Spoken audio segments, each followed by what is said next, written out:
في سنة 1944 خرج 6 طيارات حربية في مهمة خاصة، وكانت الرحلة بتاعتهم أو المهمة دي لازما تعدي فوق مثلث برمودا.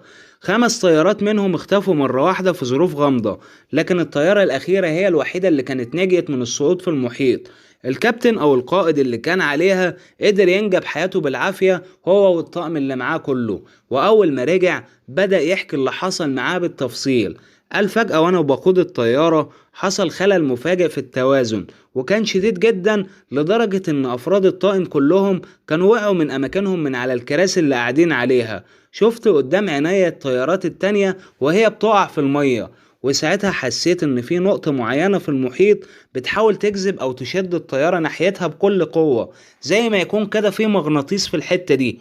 وحاولت اني استدير وارجع تاني للقاعدة العسكرية، والحمد لله قدرت اعمل كده على اخر لحظة. وفضل لغز اختفاء ال5 طيارات غامض لحد يومنا النهاردة. القصة التانية كانت لبحار اسمه جون تايلي، بيقول خرجنا لصيد الحيتان انا ومجموعة من اصدقائي على مركب، وكان معانا مركب تانية ماشية قريب مننا في المية. المهم دخل علينا الليل اثناء الصيد، وساعتها قررت اني ارتاح شوية في الكابينة ويا دوب هروح في النوم. فجأة لقيت المية كلها داخلة من كل حتة، وأنا الوحيد اللي قدرت أنط من المركب قبل ما تغرق، ولحقت بسرعة المركب التانية قبل ما تمشي. لكن للأسف كل أصدقائي كانوا توفوا على المركب الأولانية. وبكده يكون الفيديو انتهى. قول لنا في التعليقات، هل انت مصدق القصص دي ولا شايف انها كذب وخرافات؟